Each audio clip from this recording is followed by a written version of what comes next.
All right, welcome back to another episode of Cork'd Up. I'm Jessica Kleinschmidt. And I'm Rachel Luba. Cheers. Cheers. This is a great episode because for the first time ever, we have a trio of women, which I think is very important. Hell yeah. Joining us later is a play-by-play broadcaster for the Orioles, but it's like on top of a billion other things that she's doing. She's like the Mike Trout of all the things, Melanie Newman. And she was a great interview because we talked about only things that we could actually talk about because you, me, and her, Rach, just have the woman thing in sports just covered. Yeah. I feel like you two started a little kinship, but don't become too close because that's going to piss me off. I won't. I know you don't like that, I but don't like that. she's awesome. I'm so glad that we had her on. And what's the wine word tonight, Rach? So the wine word tonight, I am allowed to say it this time. We are allowed to say it now. Yeah. Orioles. Poor choice on Jess's end for the fifth episode. So yeah, thank you for that. But you know what? I try sometimes. I don't know. It's fine. We definitely in the cool. I'm glad that we had Melanie on because obviously the Orioles were affected, but because of all the coronavirus stuff happening, the Marlins over the last 2 days have a total of over a dozen people who tested positive for coronavirus. And the question was 14, right? Or yeah, it was originally 12 players, 2 staff members, I believe, and then 4 extra. So it makes you think about all that stuff.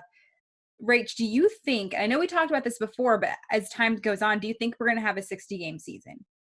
Yes, I do. And I've been asked this a bunch, and I think maybe I'm naive about it, but I think we were all anticipating this was going to happen. Look, it's not realistic to have a bubble like, the NHL and NBA are doing. They're finishing up a season. There are fewer players that they have to contain. It's not realistic. They don't play every day. So baseball really couldn't do that. And I think they're handling it. We all kind of anticipated this would happen at some point. A few players would get it. It would spread to, a big group of players, and, we would have to deal with it. I think we're going to get to see a lot of, prospects that were either, long anticipating kind of their debut or just new, guys that maybe never would have had a chance and we're going to get to watch them play. So I think we're going to have a 60-game season. We're going to see a lot of new faces. We're going to, miss our big stars possibly for, a week at a time, but we're going to have baseball, I think. Question though, if this happened to a team like the Dodgers, Yankees, Red Sox, do you think it would have changed things? It's funny because when I saw on your notes that you wanted to talk about that, I thought about it and I was like, oh, that's a really good point that I didn't think about. Yeah, I think it would be different. I'm not sure that, yeah, good job. I'm not sure the outcome would be any different. More attention on it, maybe? Yeah, it would be a bigger deal. The one thing I have to say though, and it bothers me a little bit, I see on social media and everyone criticizing MLB, and I have a lot of my own, issues with MLB and how they've handled everything, with COVID-19. But I will say, and from talking to players, I think they are doing a pretty good job. They're doing the best job they can. I mean, look, they can't control players and what they do on their free time. And if they go out, and that's something that the players need to kind of take some, have some onus and, make smart decisions. But I think MLB is doing a pretty good job so far. Actually, I do agree. And yeah, I just, all this hate and, talk of not caring about, families and health. I don't know. I would say it's just, I don't know. I just don't necessarily agree with it. I think, I don't know. I don't really have a complete thought with that, but I would just say that I do think that they're not getting enough credit. And I don't usually give a lot of credit to MLB for things, but I will back you up on that. Rachel's the first person to be like, they need to do better. You're the first person to call them out. And I feel like I'm right there with you. I think they're doing as good of a job as they possibly could because we have no idea what this virus can do. We have zero idea. And the fact that they're still doing a season, everything like that, it's and I hate saying that when people's lives are at stake, but they're literally doing as good of a job as they possibly could. And I genuinely believe that. Even the testing up until all this was going quite well after the few hiccups in the very, very beginning. But I knew that would happen because we're all figuring this out, you know? And look, I think, you could make the argument that it's, we shouldn't be playing sports or anything like that. But at this point, I feel like it's really hard to just put the world on pause for this indefinite period of time. And so there was a lot of criticism that MLB didn't come to a deal or an agreement and, blah, blah, blah. And they just need to get back to playing. And like, we're trying to get back to some sense of normalcy. And we are playing and we are taking all the precautions that we can. And players that are high risk are being, protected much more. You can opt out and there are regulations and, kind of guidelines put in place for that. And I guess at the end of the day, I don't think I wouldn't vote for waiting until we've completely eradicated the virus before we try to figure out a way to play. And Yeah. I know there are people out there that do think that's what we should do and, agree to disagree. I have a pretty good feeling that Mike Trout might not play the entire season. I think he might opt out. He has a baby on the way next month. And from what I'm hearing, he's really, really considering it. And the beauty is players will all have his back. And that's what's all that matters. Yeah. Yeah. I'm gonna change tune and wish you a very, very happy birthday. Thank you. And I'm so thankful that you're born and that we made this together. Ching ching. I'm so glad that I think it's so cool when I do that. It looks so cool. Me through I the know. darkness. I need a better glass. And you went to my new favorite winery in Carmel Valley recently. Yeah, I was born and raised in Monterey, and I had never heard of that place. And it is so cool. I went with my family. It was so much fun. Yeah, and I went, I don't know, 3 weeks ago, a month ago, and we met the coolest girls there. And it's such like a Jess vibe. It is a vibe because like and it's they have country, the funniest, but they have like the funniest things everywhere, and like chickens. it's so cool. It's such a cool. That's my new favorite spot, and I was sitting there with my brothers and stuff, and my family, and looking around. I was like, guys, how have we never heard about this place? It's like so quaint and chill, and it wasn't expensive at all either. And it was just like I love that place, and it's like I don't know. I dug it, and props to Emily for finding that too. For when we were there, I was very into it. I think she was there. That like she came. I left at 4. It closes at 5, and apparently she got there like right at 4. So we overlapped because she asked me about. She was like, "Wait, were you there today?" I was like, "Yeah." I'm not sure. I didn't see you, but we like just missed each other. So, but she was there. I think she frequents that place now. Yeah, and I don't blame her because it's amazing. Now I want to bring up one Mr. Trevor Bauer. One of my favorite moments that he's ever done. He's had many. Was when he was with the Indians and he got taken out by Terry Francona, and he responded by throwing a ball over the wall over center field. Yeah, that was on my birthday. Well, there you go. Really good at making my birthday memorable. So wait, so did he do that? No, because it wasn't exactly a year later then. Yeah, right?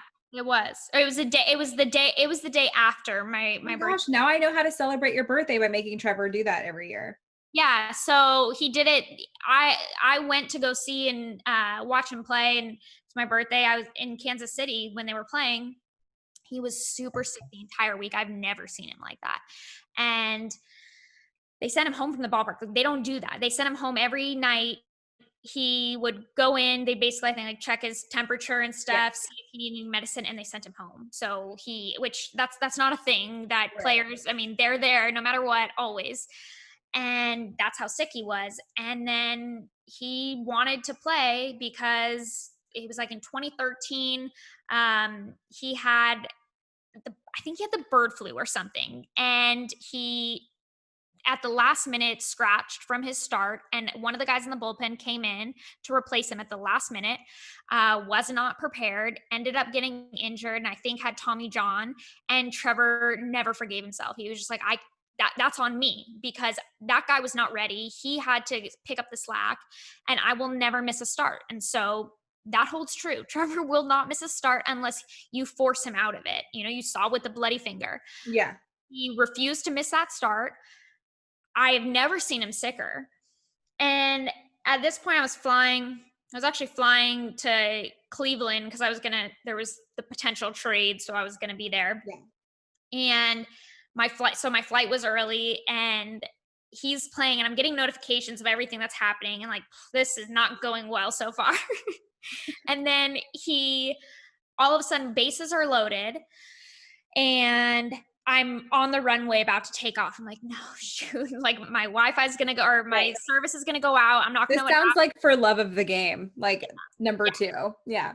So I'm in the air, and right as like bases are loaded, I'm like, you know what, to be honest, like, I don't really want to know what happens here because it's not going to be good. And then I'm flying Delta, like I can get Wi-Fi to text, but I can't download anything. And I get like notifications, but I can't actually read articles or anything like that. Right. So right as I get up in the air, I turn on that Wi-Fi, and all of a sudden I get like this flood of notifications coming in of video of Bauer like chucking ball. And I just was like, oh my God, what happened? And I texted Alec, like one of his employees, because he was there and he was getting pictures for Momentum. And I was like, please tell me what just happened. How bad is it? He was like, yeah, you're going to need to watch it when you land. It's pretty bad. It's like, and yeah, so that was a great, the only restaurant that was open, we got food when he got back, and it was like, I don't know, some like Barney's or some whatever little bar, and they just had the game on replay on every TV, and he's just sitting there just staring at it, like watch it, like, and you just are people looking at him while do people know that it's him? Or one guy noticed him because we were sitting in a corner, yeah, and he noticed him. He's like, oh man, I'm a fan, whatever, but he was drunk. And but yeah, I'm pretty sure he didn't say a word the entire dinner, and it was that was not great. And then he got traded, and then this year, of course, like right on my birthday, he does the same, well, right before it, but same little gesture. But if this was him trolling himself, he had a phenomenal outing. He did. 13 strikeouts. And then naturally when he got pulled, just because it was his time to go, because the bullpen's the sexy thing these days, he pretended to throw it again, but obviously it didn't happen. But everybody loved that, because of all places you do that, I'm glad he did that in Cincinnati, because social media in Cincinnati for the Reds is so good. And so they were all about it. And, obviously I only started following the Reds social media because of Joey Votto, but they're actually really amazing at social media. I was very impressed. One of my favorite tweets from them was when the trade with Trevor and Puig happened. And it was also when the fight happened that night with Puig, going out and after the Pirates. And you look at Amir Garrett fought the Pirates, but then but he goes out too after he's been traded. Yeah. You are fighting for guys that you are not even on their team anymore. Yeah. That's the kind of teammate you want. That's baller. He will throw punches for you when you are no longer his teammate. Like he will always have your back. But anyways, so Bauer and Puig have been traded. There's a fight going on, and they just tweet out and they're like, a lot's going on right now. Just period. I was like, all right, yeah, that's a good way to You covered all your bases. Yeah. Like there is a lot going on. A lot is going on. They're so good. No, they obviously, like when I was working for Cut 4, they obviously always loved when I wrote about Joey, and every time it's Joey's birthday, they tweet me and stuff like that. So it was really cool. So I'm really glad that he's with the team that like will take care of him on social media, because I feel like that's like perfect for him and everything like that. And Joseph is hitting the out of the ball. Just saying. He is, thank God. It was funny. We did for NBC. We did these like I guess underappreciated who are going to win the awards, like NL MVP, all these other things. in the email to do it, Alex Pavlovich, who I love, was like, Jessica, you can't just write Joey Votto for NL MVP. Joey goes yard right on opening day or Yes, I something. can. Yeah. And I was like, interesting. Obviously, I didn't choose him for my NL MVP because like I was told not to. But now I hope he gets it because I want to be like, I'm going to show the email and be like, you told me not to do this. I would have though, but I would have. Yeah, So, like I would, and like it wasn't just because he's my hero, but just because like yeah. he hit 900 this year. Sorry, just saying. To leave, we have a really special guest. It was such a fun interview, and I'm not just saying that because producer Will was like, "That was amazing," but it really was. And I'm excited to I was excited to introduce you and Melanie, and you guys really hit it off. And I thought it was really cool that we had just like women who got it, women who understand it. It was a really fabulous interview. So here it is. Our guest is here, Miss Melanie Newman. Thank you for joining us, Melanie. Thank you for having me, since this is the one way we can actually get together this year. Yeah. And for those of you who don't know, well, I guess Melanie, you can go into detail because I know you're kind of doing a little bit of everything, but she is with the Orioles. And I want to make sure I get this correct. Are you the first full-time female play-by-play broadcaster in MLB history? I don't know about MLB history. I don't want to step on any toes. I've kept hearing that, so we can go with it. There's sure. no baseball reference page for this, so There isn't. There really isn't. I do know that I am the first female for the Orioles. Like, that is concrete, and I feel really fortunate for that. So I have a play-by-play capacity on Orioles radio, and then also on the Mid-Atlantic Sports Network, which is MASN, serving as pre and post game and sideline reporting, doing a lot of different digital pieces. We now have a live show on Instagram, and at one point during quarantine time, hosting trivia. So the whole goal of it was to kind of be able to be everywhere that the ball club had fans and just build that familiarity between the base and the club. That's so awesome. You're a badass. I love it. Rachel's like, if you're loved by Rachel, like you're doing something right. It's a big prop. I don't take it lightly. And Melanie's drinking with us too. We should probably note that. I am. Not everybody drinks with us, which is good. Yes. I feel like we're gonna get drunk in this though. Like we're already off to not a great start. But like also a great start. Yeah, I get it. Yeah. So yeah, either way, depending on how you want to look at it. But I have a question. So what is it like being, I mean, you're the only really female kind of around and doing what you're doing, at least with the Orioles. Is it, what's it like? It's weird, but I really feel like that's only because all of 2020 is weird, like not even in a baseball sense. So there's 19 broadcasters as a total with our ball club. And that never happens. You know, we're 3 times the size of everybody else, but I am the only female in that regard. But, you know, we don't get to be around each other at all. When we called the exhibition game against the Nationals, that was my first time to Camden Yards as like, you know, the new employee, and everything was great until I walked in and you get past the 3 security guards and the whole stadium's dark and quiet. And then finally realized, you know, right before first pitch, I was like, oh, it's me, my partner who's in a different booth, and our producer who's in a different booth in the whole stadium. So we haven't had like the camaraderie and the get to know you and being around everybody and having that normal day-to-day scenario that we would have already been, 4 months into at this point. I will say there's a lot of other females with the Orioles, so it's really cool getting to see how they pull everybody in. I mean, our head groundskeeper is a female, Nicole Sherry, and she's like amazing. And then there's a ton with our PR staff, so I work with them a lot, but it's been a lot of, you know, just Zooms and stuff. I don't know. I guess being in the sport for so long and never having my family tell me, like, that's kind of weird, you know, you're a girl.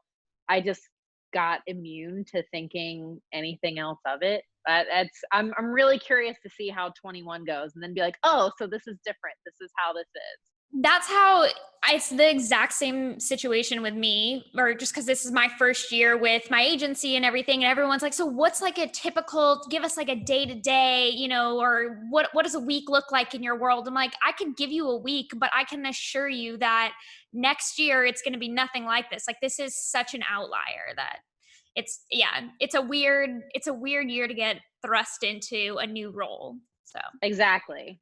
I can relate. And so, Melanie, I mean, you're doing something I don't want to say it's so difficult to do in and of itself, but then you have a female voice behind play by play, and that's just something that's, I don't want to say it's not normal, but it doesn't happen.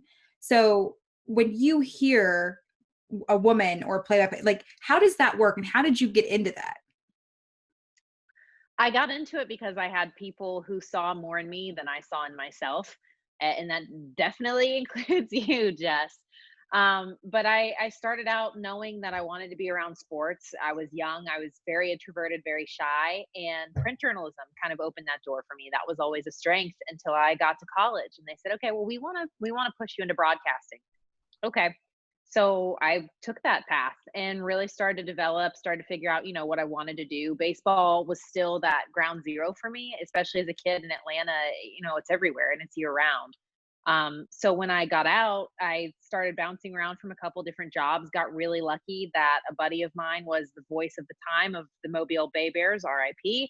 And he said, we actually just lost the girl we had doing our on field hosting, and she did pre and post for me on radio. But he took it a step further and said, "You're going to do all that, but I'm also going to bring you in the booth."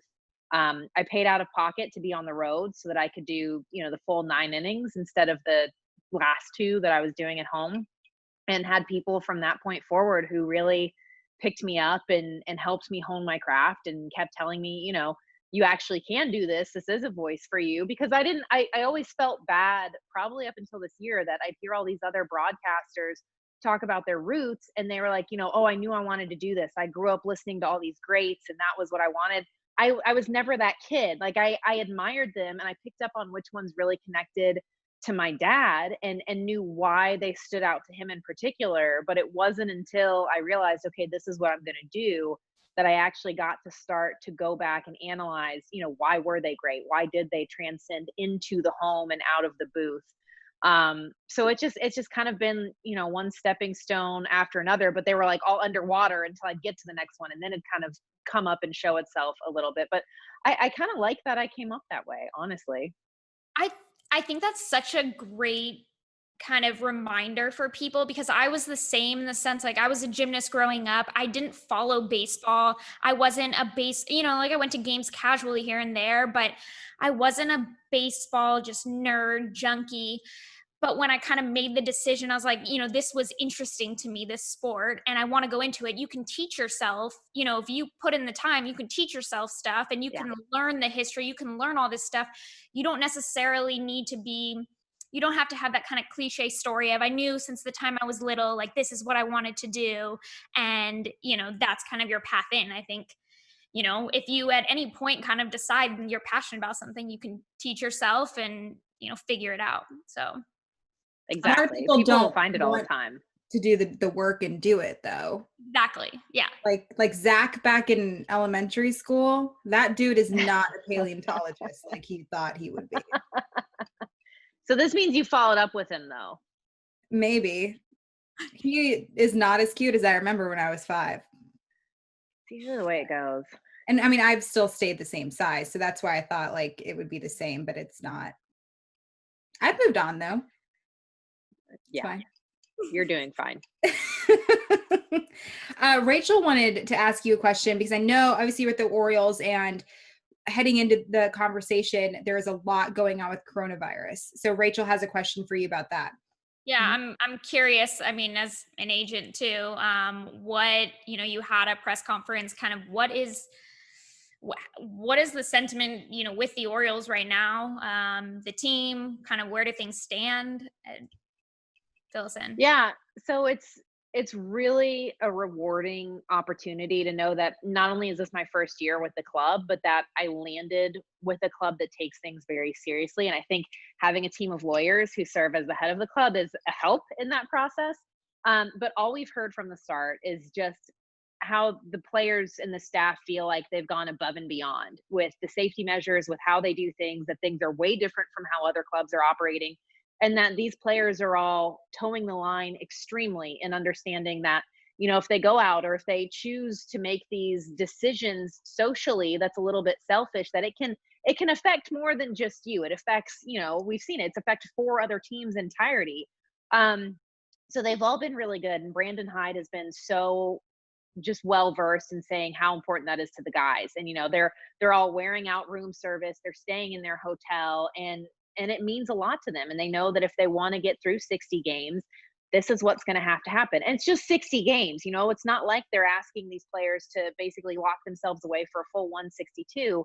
I would get that to a degree. But they've all held themselves with so much responsibility and maturity. And I can even say from our side of things, they're taking care of us. And like I said earlier, being the only 3 people in the entire stadium and how distanced everything was. I mean, it's our own headset until the last day of the season, and it gets sealed off in a bag that we are, sanitizing ourselves. So there's never any type of cross contamination, I guess you could use the word, when it comes to trying to make sure everything is okay. And Hyde even said it too. He said, look, at the end of the day, this isn't even like a dollars and cents things. It's not about, oh, we've got to play the season because it's about money. He said, I have friends, who are a part of the Marlins organization. We all have friends. I mean, Freddie Gonzalez is a part of the Orioles staff.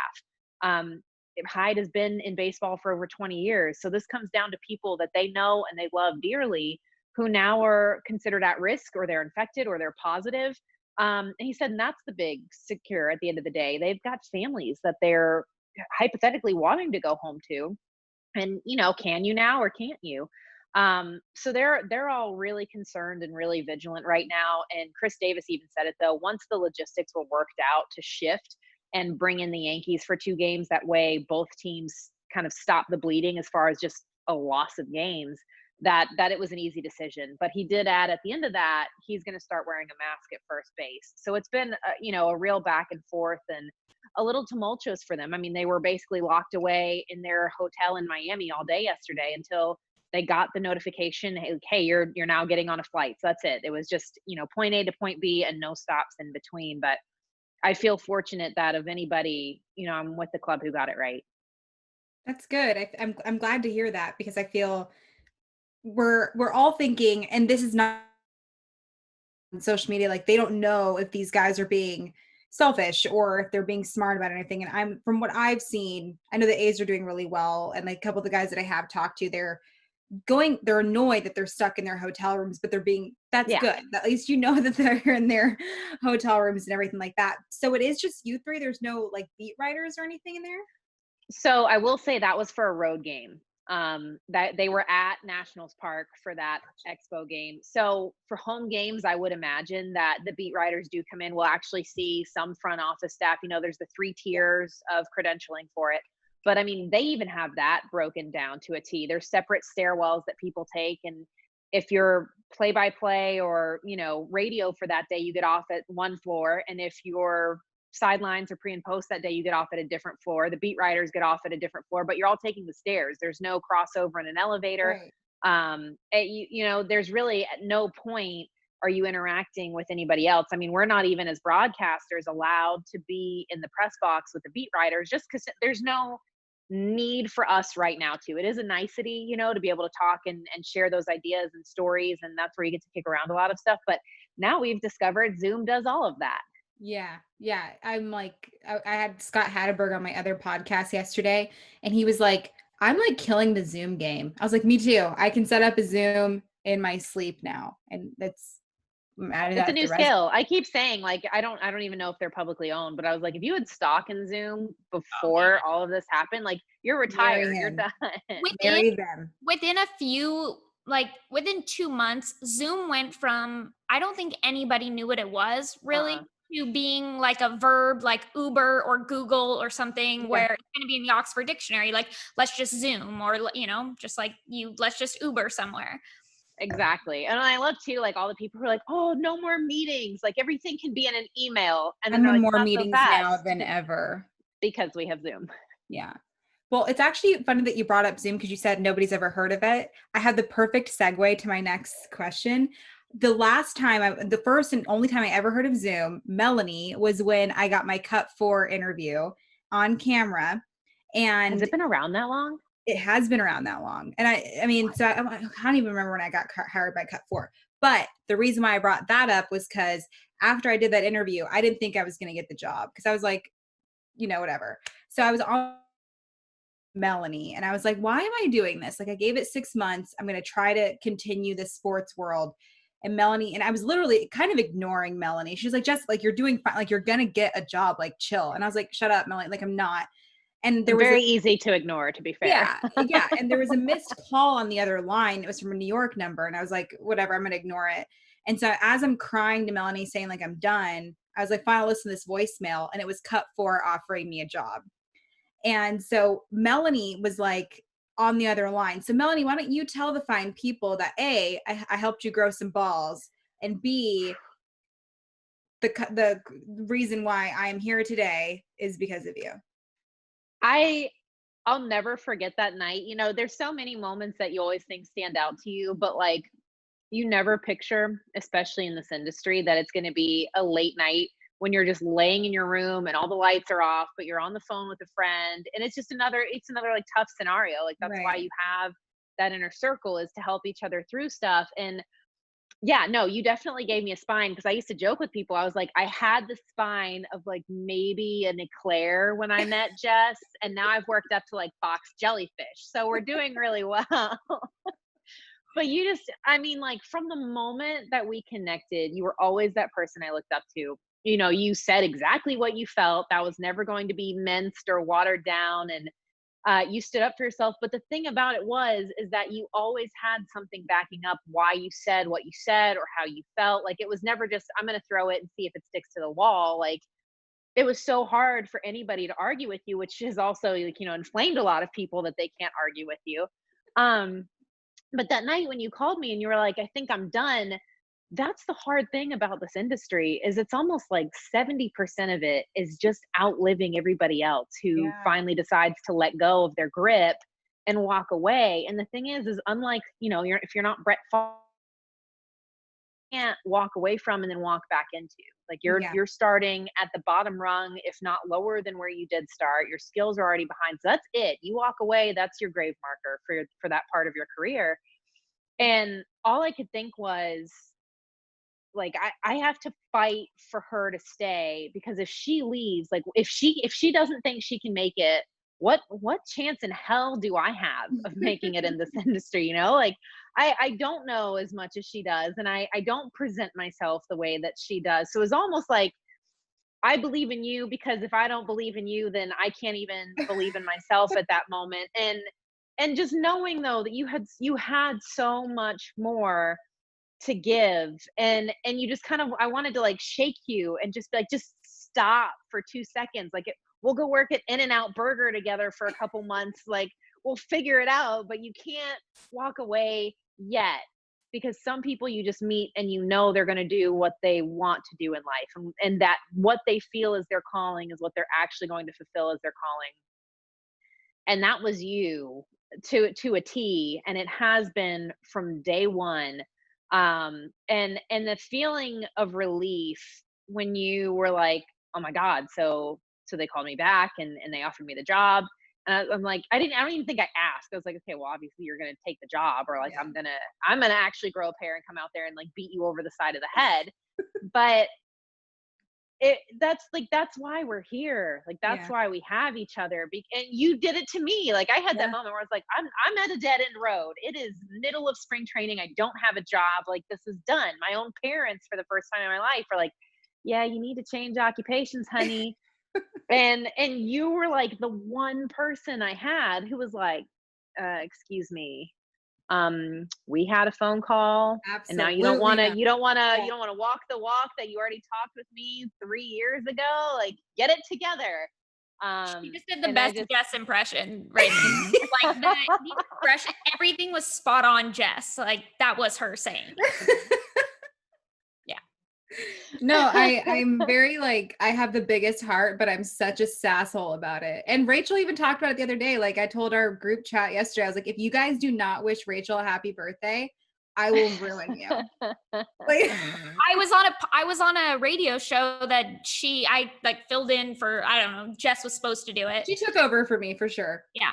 And I think like 5 times within the show, the host like reminded me that Jess really loves you. He was like, she told me she would kill me if it didn't make that clear. Like, that sounds like Jess. I do. And I feel like, I think I even saw that tweet. yeah. And I Jess feel is just like, I mean, yeah. yeah. Yeah. And I feel like that's why I'm glad that we brought you on, because I feel like the mixture of A, being a woman in this industry, and B, like, we're so hard on ourselves, right? Yeah. Like, I wish I saw my own potential as much as like my mom and my friends and my family sees me, because maybe then I'd be like, okay, you got this. But I'm also glad that I don't, like, I'm constantly like second guessing myself, and that whether that's because I don't have a college career or whatever it is, like, I don't know, but I feel like that is such a, like, the way that you said that 70% of it is just like outliving everybody else.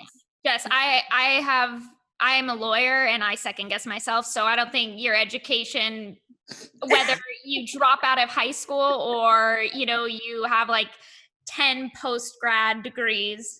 I mean, I think that's kind of what a lot of it too is, just because there aren't a lot of women in the industry. So Yeah.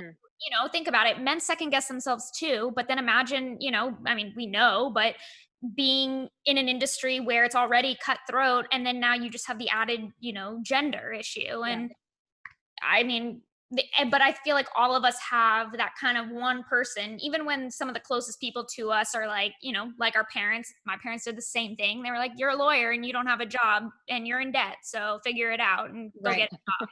But, the closest people to us, when they tell us to move on, there's always like that one person you have that doesn't let you give up. So, Yeah, I got you. And I got both of y'all, girl. Both of Jess, y'all. on the college note, Mike Plant, who is basically single-handedly responsible for the Braves having their new Truist Park and having all this new revenue and, fans before this year, he didn't go to college either. So whatever. It's a piece of paper that is collecting dust on my shelf because my mom said she'd frame it when I get in office, and I picked a job that never gives you an office, so it's fine. The most expensive piece of paper. It makes me mad looking at it sometimes. I'm just like, I could have printed this out on my mom's computer. Literally. I could have Microsoft Worded this, okay? Easily. Okay, there are templates for that. Rachel, it's your turn, babe. It is. Okay, unlike you, I don't have my template up. I just wing it because I am not experienced at this. So that's all we're doing. Okay, and on the sidebar to that, I still remember it wasn't even the two of you together. It was just you, Rachel. And I texted Jess because I saw you guys interact a lot, and I was like, okay, who is this? Because like she brings it. I mean, it was like watching a different form of Jess. And I was like, she knows what she's talking about. Like, she's got it on camera. She's going to put it there and you're going to take it or leave it. But no, you're fine. Well, I appreciate that. I just I watch Jess do her thing, and I know the baseball stuff. I know the agent world. But the media part, I just watch her and try to take notes. I'm like, okay, that's a cool segue she did there. But I'm just here for, I guess, maybe information. Other than that, Jess carries the team for us. So I'll carry the team. She does. But okay, this is a not COVID related.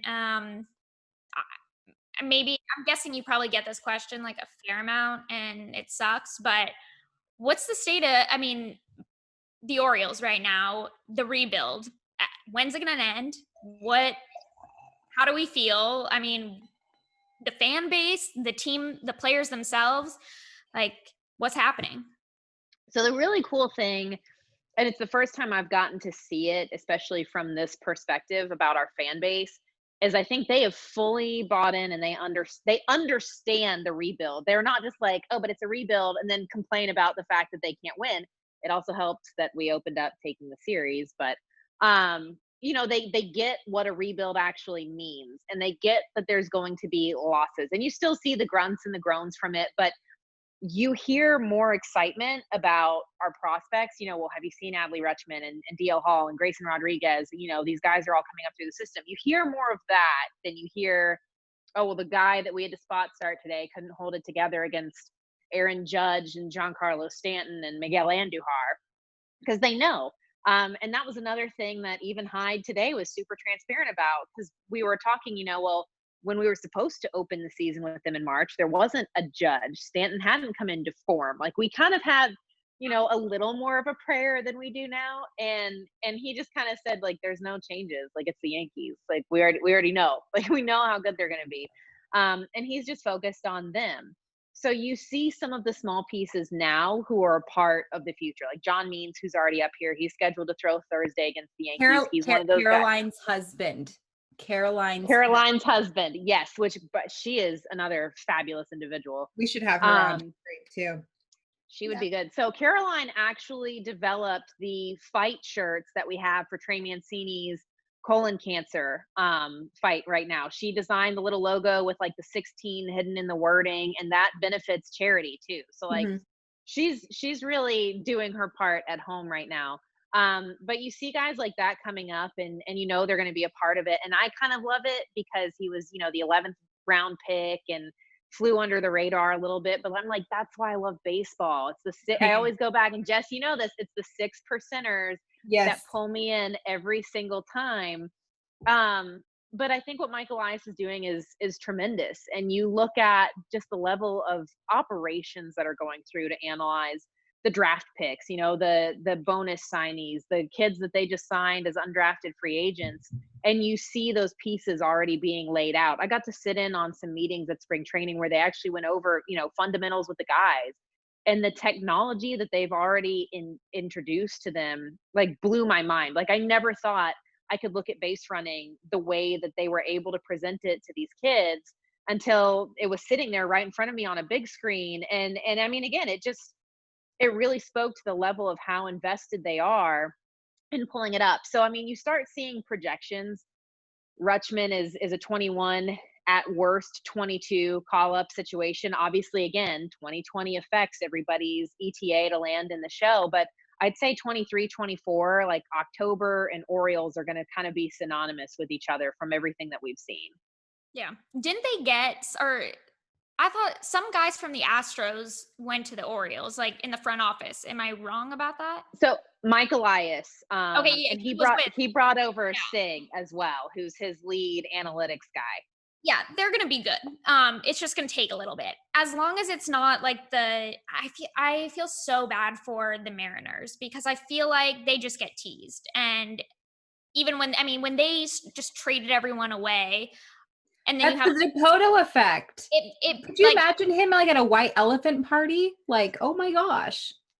Yeah. It's tough though, when just as a fan base. And then, even if you have some veterans on the team, just player wise, it's tough to go through that. Well, Melanie and I love us some Mitch Haniger. So we just want Mitch Haniger, and I have to say too, with Seattle, Ryan Court, he actually posted today. Today's the 1 year anniversary of his debut.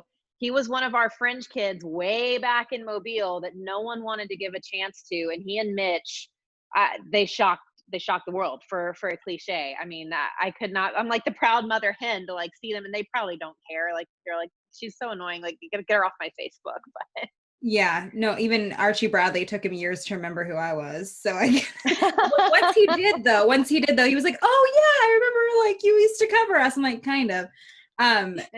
Yeah. So Rachel and I are always kind of approached by women, like giving them advice. And it's over the years, I feel like obviously my advice has changed. And me, I'm very blunt and honest, and a lot of the girls don't want to hear it. But because it used to always start out with pick another job. Yeah, I'm always like, do you really want to do this? So I guess, is there a way for me to not be so mean about giving advice to women that want to work in the sports world?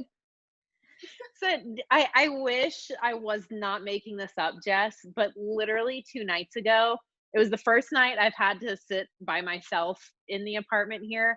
But I started doing like just this, your brain goes on like random deep dives at this point about different points in your life.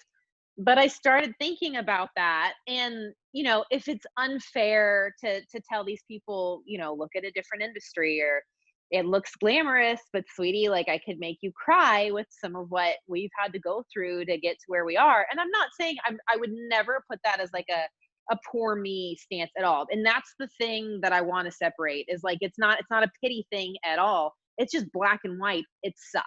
and it's something that shouldn't have happened, but you know what, you kick through it and you're stronger for it, and you start to figure out yourself a little more. You meet people like Jess who make you have a spine. But I don't think, I think you're doing a just service by being a little harsh about Okay. the advice of people coming into this industry. I really do, because I think if you sugarcoat it and you're like, oh, sweetie, if you believe in yourself, like that's a rude awakening one day. If they're all la la land and everything's going to be great, and then they're in the minor leagues and they haven't had a day off in 2 months, and you know, it's 15 hours a day, or people aren't treating you exactly great. And you're like, well, everybody said I could do this. Like, why can't, yeah, because you have to want this Mhm. really, really bad to be here and to put up with some of it, and to know you and to not lose yourself along the way. So I Yeah. think you know, you have to be a little harsh. But you also kind of have to get yourself lost a little bit, right? To Yeah. understand, like, I shouldn't do this because, you know, I wanted to be the next Katie Nolan, the next Sarah Spain, and the next X, Y, and Z. And it's like, well, the moment I realized that Sarah Spain and Katie Nolan do a good job being Katie Nolan and Sarah Spain, I could be the first Jess Kleinschmidt. And if you create your own brand or whatever you do, nobody can compete with that because you're being yourself. But yeah, I'm right there with you. Like, I feel like when I'm harsh, they're always like, oh, I'm like, well, what? But I'm not lying to you. Like, I found in like throughout school, and we always, you know, we're told you got to network and talk to people in different industries. And it didn't matter what industry, whether it was just like traditional law for me or whatever. Anybody I talked to was like, you should pick a different industry. Like, it's not great. Everyone I feel like is so just kind of jaded by their career Mhm. and by or their industry. And I just kind of learned to accept that, you know, yeah, sure, they're going to tell me do something else, because I think the main point is like, you got to love it. Like, don't do it for the reasons of, like, I've had people tell me they want to be an agent. I'm like, why? They're like, I just watched Entourage and it looks so cool. Yeah. And I'm Yeah. like, okay, like, it's not for you. But if If you you're love, 5 and come at me with that, I'll let that yeah, go. But I exactly. not mean, if you're even Michael Scott quotes Ari Gold. Okay, so like, let's just analyze that level of agent want for a minute here. That's a fair point. But Yeah. I mean, that's kind of how I see it. Is it was like, look, every person I talked to, I was like, they're going to tell me don't do it. And then it was just a matter of telling them, yes, I understand that, but I'm going to do it. So what's your advice? You know, Yeah. what? And that was more of what, because I've scared away a ton of people too by saying the same things, like it's really not that great, or you know, it's different Yeah. than what you think, and they're just like, oh, okay, then never mind. I'm like, yeah, you Right. never would have made it anyway, so I just saved you like a year or two. I And like that's the thing is, like, I like when you they're can like, fuck you, I'm gonna do this. I'm like, Because that was always that's my when you know, though. sit down, what do you want to drink? But that's the thing about it, is like, it's definitely always one thing to be negative the whole time, but share why you do love it. Yes, absolutely. Don't just be a negative Nancy. But what I loved was in a book that I had read last year, and it said every single human on this earth picks the problems they choose to have in their life. So for me, for the longest time, I accepted the problem of like not making a living wage and not getting a close to healthy amount of sleep, and you know, not having great work relate circumstances. But I loved the fact that my office was the ballpark, and I loved that I got to talk about the game, and that outweighed it. That made picking all of those problems better than having the problem of hating my job but living comfortably. Yep, Yeah, that's interesting.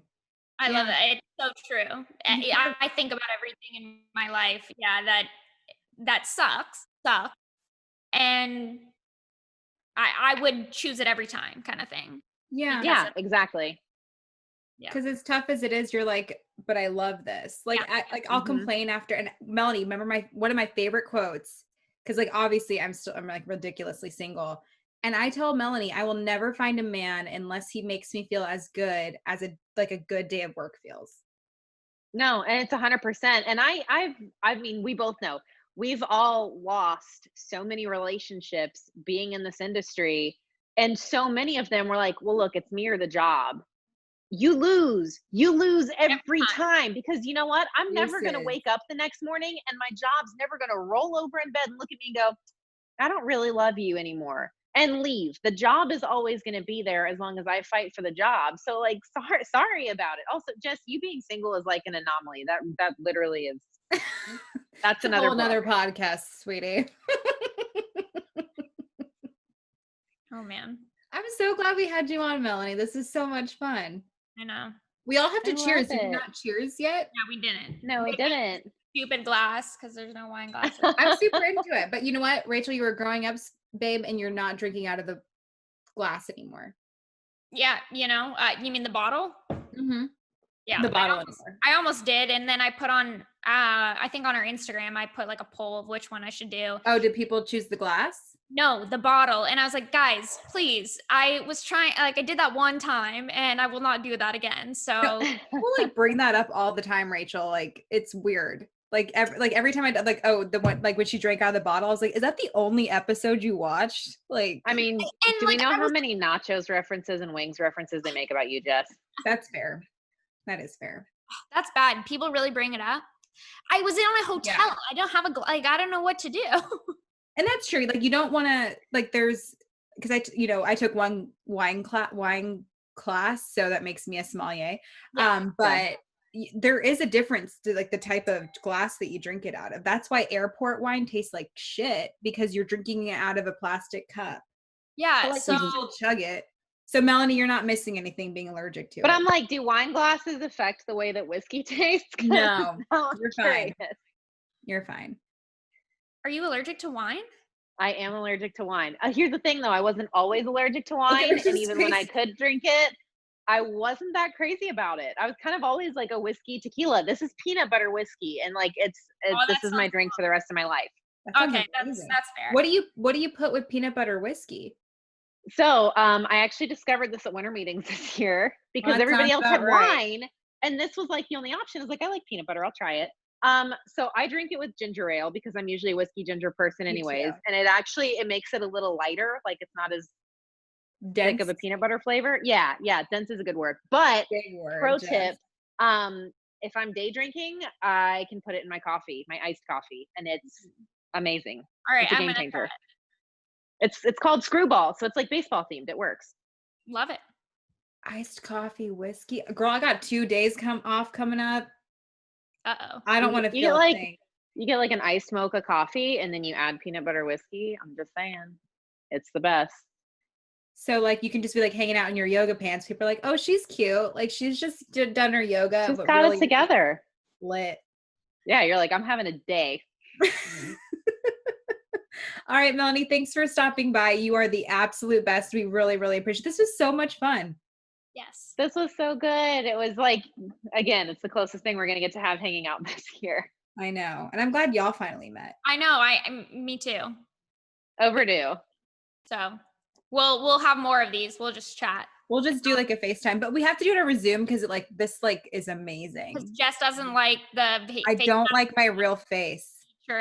Wait, what does Zoom do to your fake face? There's a pretty feature. There's a pretty feature. I don't even know this. I didn't know it either for a while. So you go on your settings and you can like, it says like enhance your, or like smooth everything out. You don't like need it. Neither do you, Rachel, but like, it's great.